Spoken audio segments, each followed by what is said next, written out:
Nelly Cheboi is not CNN hero for nothing. She is a real game changer in Mogotio village where she was raised in poverty. Because of what she faced as a young girl, she made a vow that no child growing up in her community will face what she faced. Through Tech Lead Africa, Cheboi is changing lives in her community. Here is her story. Nelly Cheboi, it is so nice to meet you. Thank you. You're a huge name in the village where we're working. The name Kosi is all over everybody's lip. You've been featured on Forbes. You are now on CNN Heroes. How did all this begin? It's all started here in Mogotio. You know, I grew up here in Mogotio. I have three sisters, and I have a very, very remarkable, hardworking mother. And so even though we didn't have much growing up. I grew up in a tin roof house, you know, it was just like you could see holes bouncing around the house. You could see holes. And then when it's raining, we were just like standing because it was flooding, right? We did not have any furniture. And then what is really crazy is that in the room, there was a hole actually. And then if we take a pole, like a 10-foot pole, it will just disappear. We have no idea where it went. We were so embarrassed of that house. We only used that house for sleeping. We didn't even cook in there. We didn't have people over. We didn't even have pictures. That's cool. Like right now I've been looking for that pictures of the house, but we don't have it because we were so embarrassed. We were just like, from a single family, people are just looking at us like, you know, single family, just a mom who's like has a kibanda, like who's that? And then it's like, it's just girls. You know, people are telling my mom, people are even saying that I wish your little sister was a boy. Wow. So you can even have a man in this house. Can you imagine people tell my mom, why do you bother educating your girls? You know, they're just gonna get married. You're lucky you don't have boys. You don't have to give them land, right? You don't have to give them sons so they can take care of their wives. Yeah.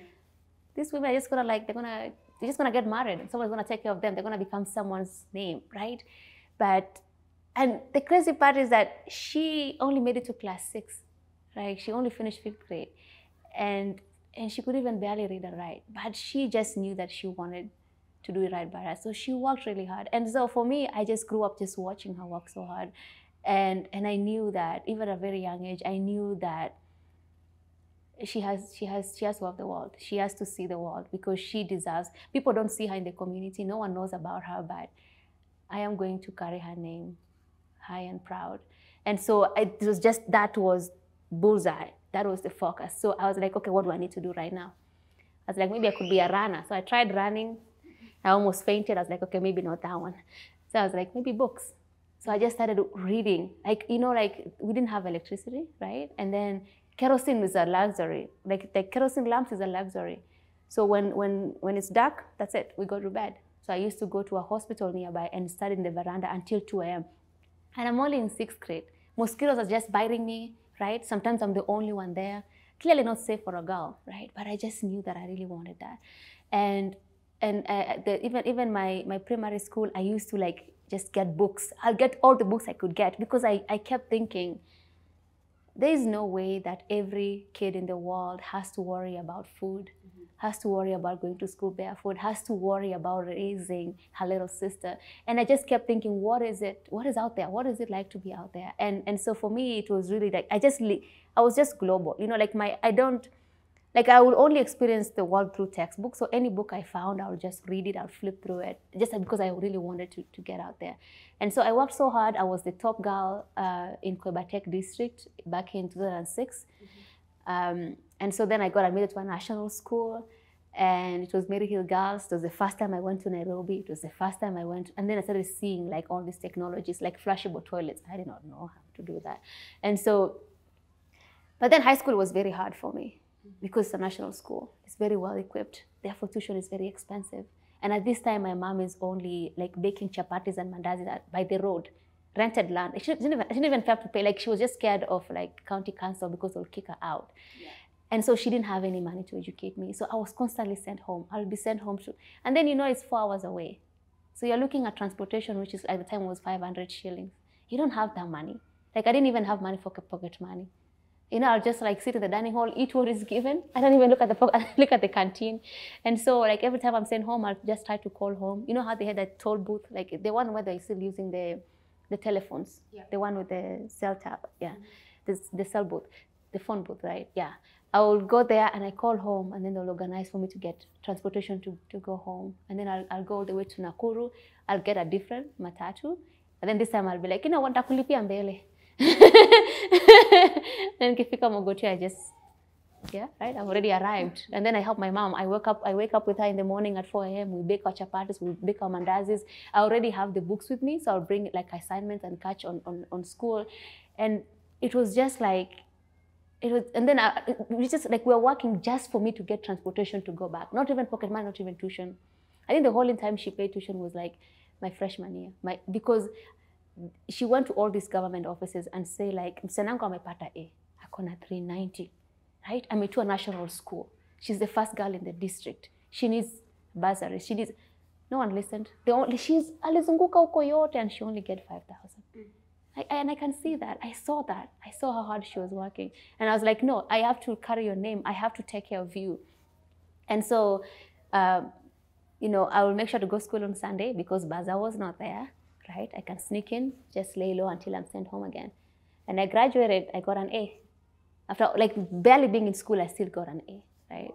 And then from an A, and then I'm also a marketer. Like I'm always marketing myself. I'm like, mimi ni Nelly, nilienda Mary Hill Girls, nilipata A. My sisters were making fun of me. They were like, ulimepata nikamwambia lazima. Kila mahali mimi ni Nelly, nilienda Mary Hill Girls nikapata A. And then they were like everybody knew about it, and someone who heard about it had a connection with Zawadi Africa and got me to apply to Zawadi Africa. So Zawadi Africa is another remarkable organization that take women from humble background, very diligent and driven women, and help them to apply to scholarships in the US. So you spend 1 year with them in Nairobi because you have to learn the American system. Like you have to do your SATs, you have to learn like all these different things, like writing essays, you have to worry about the visas and the passport. And so I got in. I applied to Zawadi, I got in. I went to stay in Nairobi for a year. Life was really hard in Nairobi, but I really knew that I really needed. So sometimes I'll have to walk like for miles just because I didn't have bus fare to commute back and forth. But for me, it was always eye on the prize. So Zawadi Africa, which is another really interesting detail, Zawadi Africa gives you 4 schools at a time. You only apply to 4 schools. And then I'm looking at myself and I'm saying like, I've come here, nateseka Nairobi. I wasn't eating, I wasn't being fed. Like it was, right? Nateseka Nairobi. And then I can only have 4 schools to apply to, like that's insane.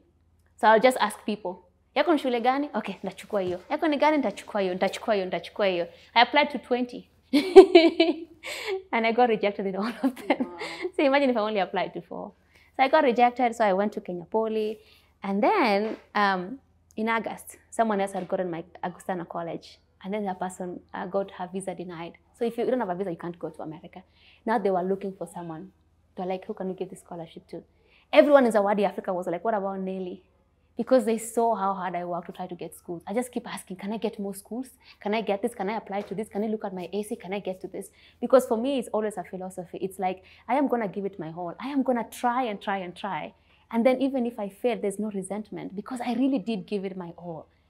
And for me, it was always like, move my family out of poverty, move my community out of poverty, rewrite what it looks like to grow up in Mogotio, right? They just bring all the opportunities to Mogotio. And so when I got the rejections, it didn't even bother me because I was like, what else could I have done? I did try, right? Yeah, and then I just got a scholarship to go to America. I was supposed to report in 2 weeks. I didn't even have a passport. And then I went back. I went back to the street. Mimi ni Nelly, nilienda Mary Hill Girls, nilipata A, nilipata scholarship ya America, that's not a passport. Then the MP heard about it. I organized nikapata passport. Now I have a passport. I got a passport in 2 days. Then it's like, I need a visa. I need an air ticket. Went back. Mimi ni Nelly, nilipata A, naenda America, niko na passport, nafaa kureport na 2 weeks, I don't even have an air ticket. I kept saying until I met Raila. Raila gave me 300,000. That's how I feel.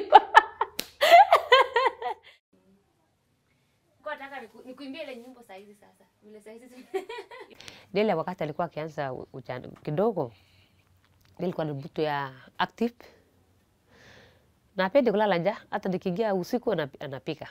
Nelly ukimpata na warafiki zake Shiro na Shiko, utafikiri ni mapacha. Lakini Nelly ndio anaongoza. Chochote nafanyika ni Nelly. Nelly ukijaribu kusirika anakuambia mkono wangu mdogo we haiwezi kufanya kazi. Nikikuwa mkubwa we utafurahia na utang'ara mama. Sasa ile hasira yataka kupiga yeye. Mimi naangalia mtoto anaongea nini? Nelly kusema kweli ako na bidii zake ile Mungu alipea yeye. Mtachari. So Nelly ni mtu mzuri. Kwa masomo ni smart. Hata nyumbani ni smart lakini akitoroka sasa sauri yako. Akiamua kwenda, anawacha na fiti yako lakini akifanya anafanya vizuri. Kama ni usafi ni sawa. Kama ni masomo ni sawa. Kama bidhamu ya kupatia wewe hope. Kama hiyo mkono yangu mdogo nilikuwa naangalia tu kama. Hiyo ilikuwa kidogo zaidi. Hata sijui kama nakumbuka. Unakumbuka Nelly ukiniibia? Bana, 3 years. Sawa. Kwa hivyo alikuwa na Mungu yako, mkono wangu mdogo we haiwezi kufanya kazi. Na kila asubuhi naimba. Nikikuwa mkubwa sasa nafanya hivi mkono. Nitakusaidia. Sasa alikuwa nikiangalia hivi. Nikasema sasa wacha aongee peke, acha aongee tu. So wakati huu mwaka 2022 na labda nakumbuka kumbe Nelly alinipromise na nimeona. So niliona kumbe yala na unaongea Mungu nasikia na kusaidia.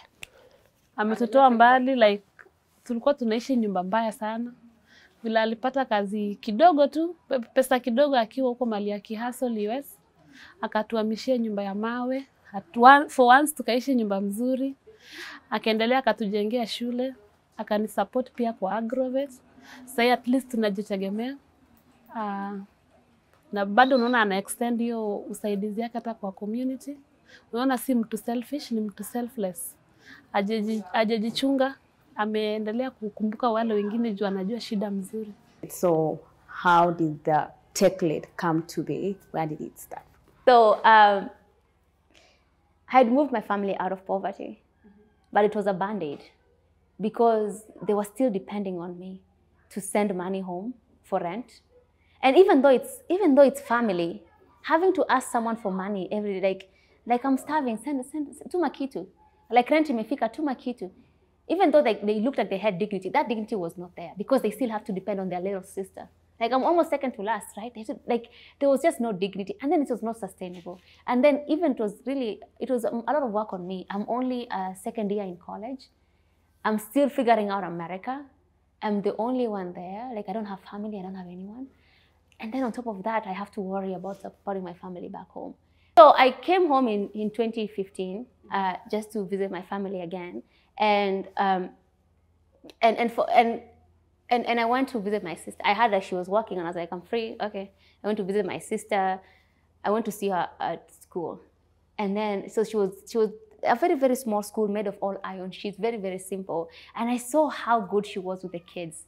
She was so passionate. Like this is something that, and then I later learned that she was not getting paid. Like she wasn't making any money. Like she was getting paid, but it's not like consistently. Like they were like, because she was so devoted, they were like, you know what, let me pay these teachers first. Let me pay the cooks. Yours is coming, right? Mm-hmm. So she's working so hard. She's running a school for someone she wasn't getting paid. And then I look at the school and I was like, sinajenga kitu. And then I went to America, and then I was like, okay, so 2 months later I started building the school. Remember, I had land that I bought earlier to build my mama house, but I did not use. It was a very, very small school. So I built the school. And the good thing about the school, it was twofold. One, kids will pay to go to the school. It's a private school. They pay a lot much. They pay like $10 a month. But that money is enough to keep the school sustainable. Now we're going back to sustainability, right? Mm-hmm. But whatever is left over could support my family. Now they could pay rent. Now they could even have just that kind of financial independence and upkeep. And then it even educated my little sister, the one I was raising, right? She was able to go to high school, no problem. Like everything was paid for. And so that kind of just like decency that someone gets from financial independence, they were getting that.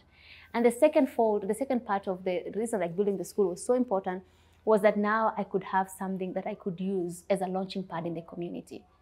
So growing up, there was this school that it was a private school. It was well furnished, but it was so gated. Like it was very well fenced with kayafa, like it was very green, you can even not see through. And then the gate was very secluded. Often I'll walk by and just like try to see if the gate is open so I can see what is inside. I really wanted to go to that school because they had a swing set, they had slides, they had like ilikuwa gorofa, they had so much, they even had food in school. And then I'm here going to a very barely furnished, very under-resourced public school. And so I just used to think like, and then I'll ask people, how much are you paying for this? They tell me 30,000 a term. And I'm like, I didn't even bring it up to my mom. I can't even bring it up. So what I used to do is at this school, during the holidays, I'll have kids come in for tuition because they'll make extra money. So I used to show up for tuition day, the first day when it's tuition, and I just get to experience the school until they ask you for money, and then I disappear until next time. Because they won't ask you for tuition the first day, right? Watakuuliza Friday uko next week. I said, nimeshaenjoy kibembeo, nimeshasoma, I experience the school, and then I disappear, and then hoping that next time when it's holiday again, it's gonna be a different part of school. Like it was, and then one time my mom was just like saw how hard I was working just to go to that school for tuition I wanted. Then she was able to kind of get like 200 shillings to help me pay for another week of that. Like she just saw it. And so then I was like, if I'm gonna ever build a school,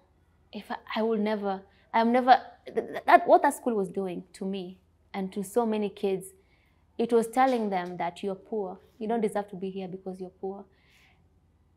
And no kid should feel that. No one should ever feel that. No one should ever feel like I'm less than because I don't have money.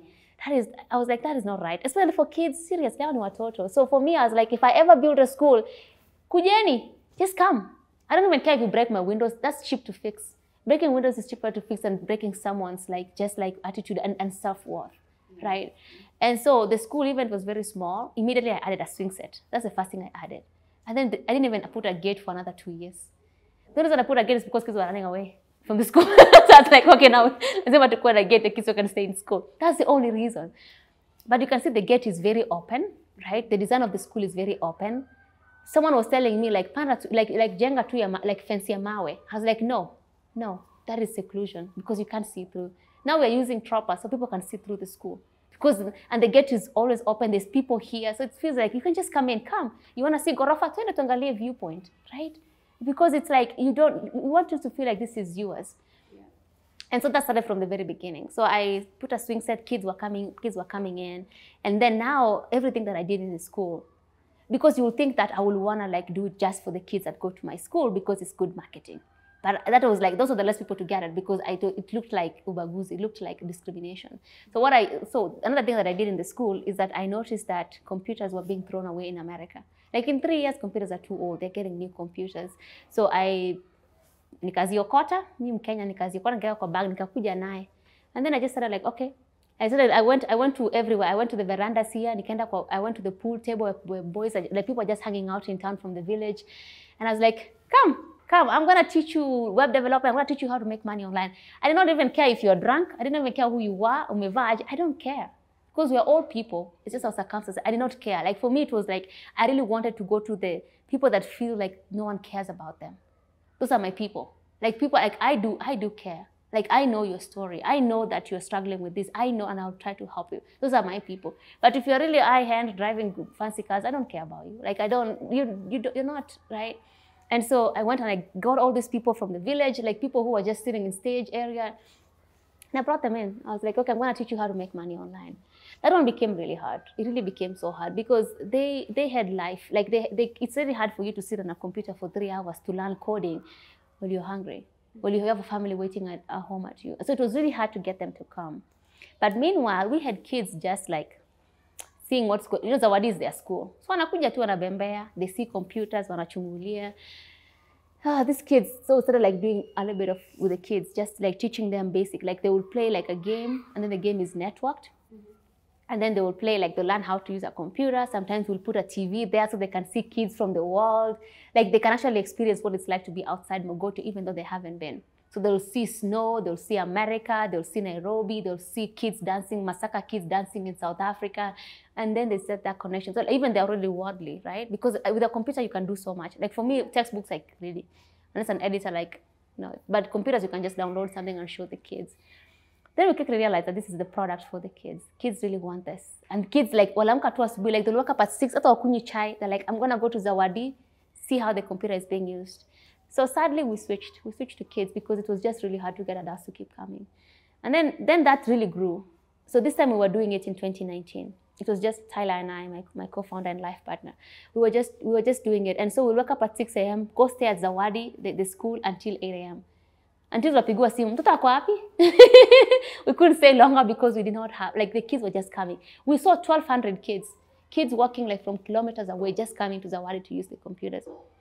But then quickly we noticed that the people who were coming were boys, because girls were helping at home. Girls were required to like kusaidia kwa kibanda, were required to help their little sister, they were required to like babysit. And we noticed that to ensure equal access, we have to go to schools. And so we went back to America, and then in 2021, we went back. We made an organization called Tech-Led Africa, so Technologically Literate Africa, because that's our mission. And we knew exactly what we wanted to do. And that's how Tech-Led Africa started, just from that really small school, right? The community-centric, because it was very for the community, even though it was a private school. That's how Tech-Led started. It started in those 4 very, very small classrooms, 4 of them. You saw that those classrooms, that's where Tech-Led started. And then that's Zawadi, has birthed so many things. It has become the launching pad. We have a hair school now. We have women coming in, they're graduating in three months. And to get a hair school like skill, if you go to a vocational school, they require you to have a Form 4 certificate. You graduated high school. Most of these women haven't graduated high school. They dropped out because life got in the way. So you're already excluding so many of them. The program takes 2 years, right? The program is 9,000 shillings per month, per term, I think, per term. And then it's all theory. So you're asking someone who has a kid living in an abusive home, barely has financial independence, to come to the school for 2 years and then pay $270 a year for the program. So pretty much $50K for the whole program. You're asking that person. Then it's just, and then you're asking them to have a high school certificate. You're already excluding so many of them, right? And we were looking to serve women who, you know, like we in our culture sometimes we have really abusive homes, really domestic violence, and these women, their options are either to go back home and be an embarrassment, or just stay kuvumilia to in this abusive husband because they don't have their own. These are the people we're targeting. So now our program is reduced to 3 months. Come with your kid. We even have a daycare to make up a mattress. So let them start alale. Watch out, you come and learn, right? We don't tell them like don't bring your kids here. No, come with your kid. Let them maziwa. So they don't babysit, and they're all like 3 months. They're graduating, and it's all very skill based. No need for theory. Just come and just get your skills. Go start your own farm. And now we're seeing these women, like they just light up. We have women coming from Eldoret, which is 3 hours away from here. Women coming from Ravine, Kisii, because they heard about this, right? And for them, they say like, at least I'm someone. Like they say things like, mkono yangu ni ofisi yangu. They just like, they're starting businesses, and I'm encouraging them, like if you're coming from Eldoret, go back and pick someone from Eldoret you can teach. Go open your own branch of skills that you can teach other people. So that came from Zawadi. We have a music studio. Because I kept hearing, every time I'll bring computers and I'll ask the youth, what do you want to learn? They'll be like, I want to make music. I want to like, and they all kept saying the same thing. And then they knew exactly how much it costs to produce your music. They'll see music videos from very talented artists. And they knew the steps. They knew what they needed to do to get that video. They knew it exactly. They just knew that they didn't have the means to do it. That's the worst kind. When you know what you want, you know what it takes to get it, but you're reminded that you're poor and you can't get it, right? And so they'll tell me like, oh, so if I want a video, I'll need to find a producer, and then they're gonna do like someone with nice cameras to do a shot of me singing, and then I actually need to go to an audio producer who like, the closest one that I have is in Nakuru, and that costs 5,000 Kenyan shillings, and then I'll need to like, they say like I already have the songs, but I need just a way to produce it, right? They'll just keep telling me that. And then for me, it was like, I mean, to be honest, I don't understand that medium. I don't understand what being an artist is. I think for me, it's very luck-based. Like, you have to get really lucky to make it. It's like, it's a one-shot. Like, it's almost like winning a lottery. To make it as a big artist, it's almost like winning a lottery. So for me, if I was trying to make money, that's not the way I would go about it, right? But who am I to tell them, like, no, this is right? Instead, I would encourage them. I would encourage them like, okay, but it was very clear that they wanted that, right? And I was like, okay, I'm gonna make that happen because I saw the passion. Like they just like really wanted something like that. And so now we have a music studio. We have someone like Ismail Moha, who used to be a producer at NTV and has the experience. And people like that, he's so passionate, right? Of just enabling these upcoming artists. And so Moha will even just make you a music video for free, right? And then we'll just help you like scout for locations. Sometimes we go and we steal some locations, we act like we're buying chips and then we shoot a video real quick and leave, right? But like that kind of someone who's supporting you and trying to break. So that music music video is really helping. Now we have a music studio in town, right? We have a dance studio because I love to dance. And then we have these kids just coming into the community again and dancing, right? We have a computer lab where people can come in. And so Zawadi has birthed a lot of things. But Zawadi Africa is a Zawadi Yetu, the school. Zawadi Yetu is a private school. It's a social enterprise that has all these different. But one of the successful things that he brought up was Tech-Led Africa, the program that was teaching kids digital skills. And so Tech-Led Africa became its own thing, right? Completely different from Zawadi. It's a nonprofit that collects computers and teaches kids computer skills. And the idea is that, so I keep thinking about this woman who had a kiosk when I was in grade 2, and is still there, never moved up, always working so hard, but still there. How are you still there? Like there's no like the economy is like there's no upward mobility. If this woman wants to improve the business, she would have to get a loan, and she's looking at 13% interest rates, to say the least. If any money she makes, she has to help like the whole community. Like my family needs tuition. Over here, someone is sick, they need money. Kuna mazishi hapa. Like it's like you have to help your own community. How can you even use that money to build yourself? And so I see that kind of poverty, and I remember what it was like just going to bed hungry and your stomach churning and having a baby sister crying, and your mom is like out there trying to get money and was stuck. And I'm like, you know what? We are very hardworking. We just need to hustle on a bigger platform. Instead of hustling here in Mogotio and trying to deliver water faster or do construction, what if we bring you to the internet? What if we show you how to build a website so you can build the website anywhere in the world? It doesn't have to be Nairobi. It can be anywhere in the world. Right now, I get to work with American companies straight from the village. I work with American companies. I make software engineering salaries, right? And that's how I'm able to build a school. And so it's just like, once you have the skills and you can get online, that's it.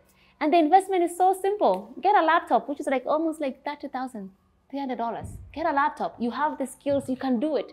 And whatever it is, it's not even just the hard skills like being a lawyer or a teacher. It's like being a producer, being an editor, social media marketer, being even an accountant, right?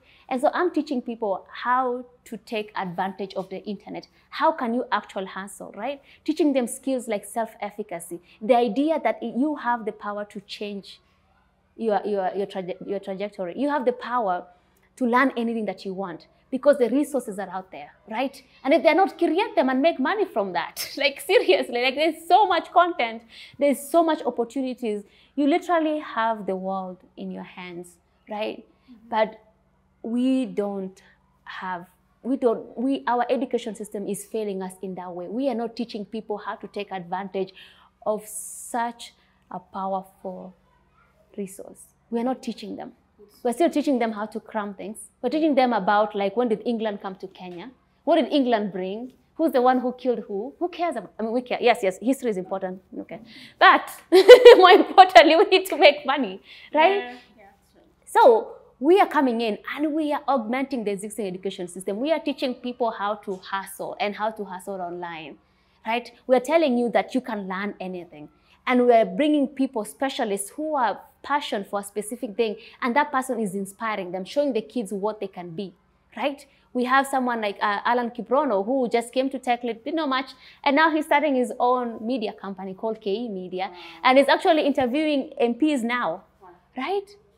And we have someone like Moha, who was able to just like host a few people, and now is able to like run a different nonprofit as well. Like, and it's just like, just showing people what they can do. And that's the idea of self-efficacy. So we teach that. That's one of our core things. We teach kids that if you have the content, right, you can just learn. And then we teach them internet skills. We teach them how to be safe online.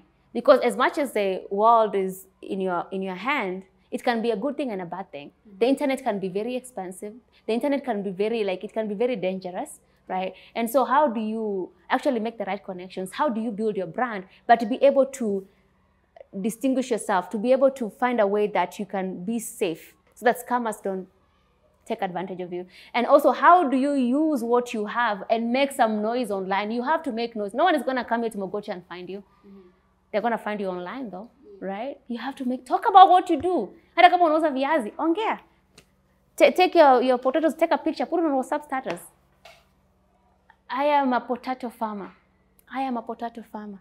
You don't unapata nini contract Meru. Like, hey, your potatoes, okay, can you bring it to my hotel? Like, people don't realize how much power they have.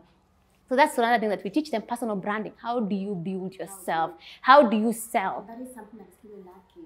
Yeah, we're not being taught that. Our education system is just pumping out people who knows what 9 times 9 is, but don't even know what the internet is, right? And then lastly is troubleshooting. How do you solve your problems? Because things go wrong, how do you solve your problems? And we actually have fun with that. When you're teaching them that, we just like unplug everything. They're like, okay. Yeah. And so those are the skills that we're teaching them. And that really is the vision. We want when these kids graduate high school, they are ready. And they can even work from Google, straight from Mogotio. They don't even have to leave. That's the most powerful thing. They don't have to leave rural Africa. They don't have to leave rural Kenya to make it. So that's really what Tech Lera is.